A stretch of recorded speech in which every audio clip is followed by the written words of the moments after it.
Before we get into DC's criminal code reform, which is why you're here, I would like you to explain what the DC Council is and how it works.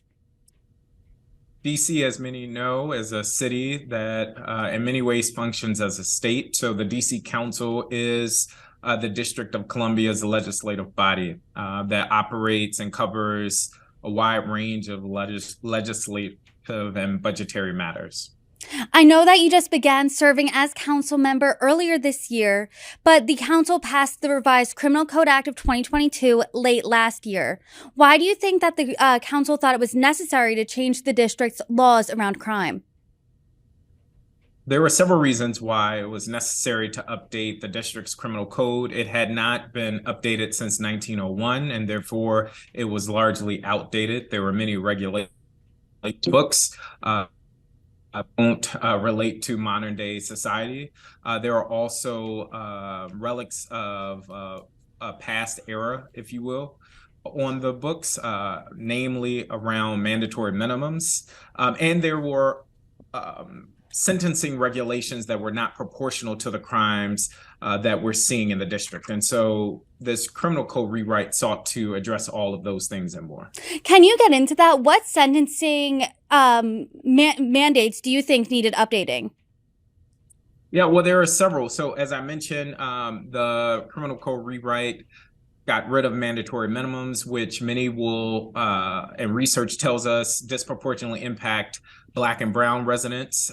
There were heightened penalties for murder and some gun charges. There were adjustments made to penalties for carjacking and other crimes.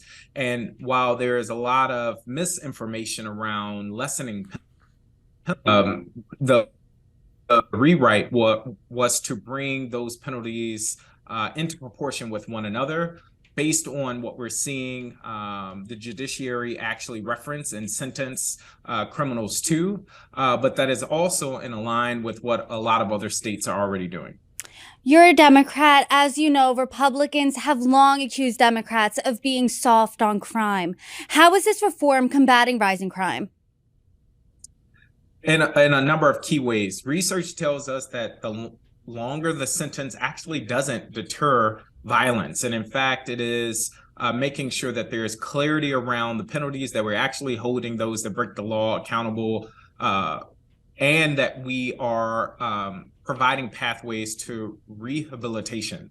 By updating the criminal code, we're doing a few things. One, making sure that we can reflect what we're seeing in the data currently. And as I mentioned, we actually heightened the penalties in some respects.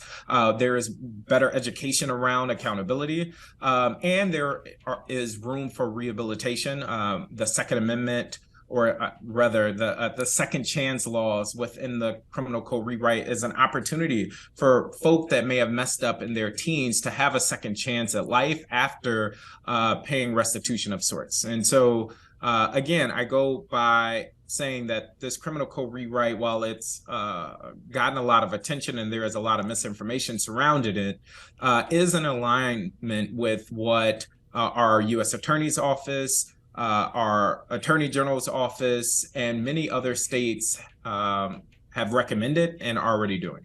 I do want to talk about a phrase you keep saying, that there's a lot of misinformation swirling around this resolution. Congress voted to reverse this. So do you think that the council did a really good job of communicating that what you're saying is the need for this resolution?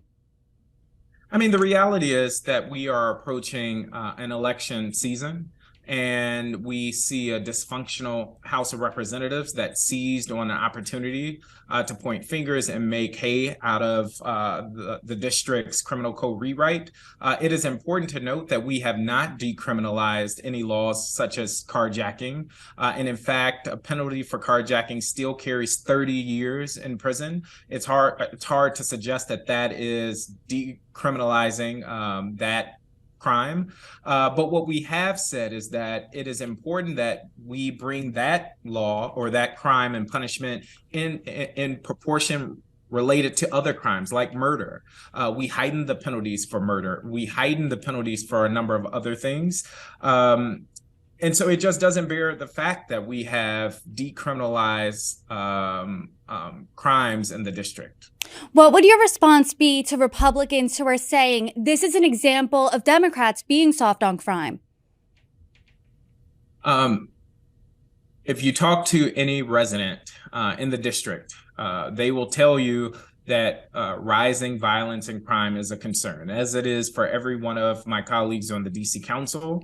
And I happen to believe the best way to counter crime and violence is to prevent it and address the root causes of violence and crime.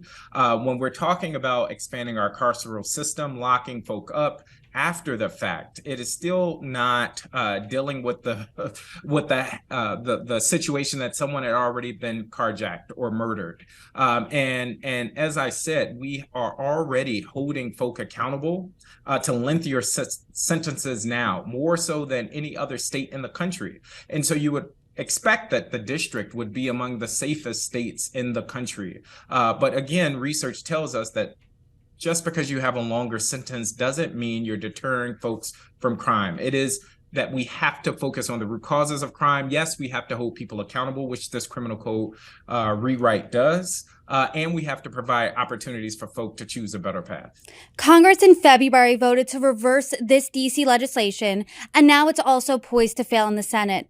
Did you ever expect this bill to really garner this national debate, the president's involved, Congress is involved, and for it to be so controversial?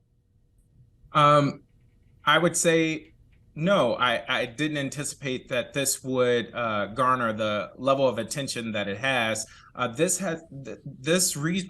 legislation has been researched for years. There have been ample opportunities for feedback, again, from the U.S. Attorney's Office, our Attorney General's office. There is research and multitudes of documents citing and referencing the importance of every penalty and aspect of this criminal code rewrite. What is really at play here is that the District of Columbia is still treated as a subject of Congress's hopes and whims, and district residents are treated as second-class citizens in many respects.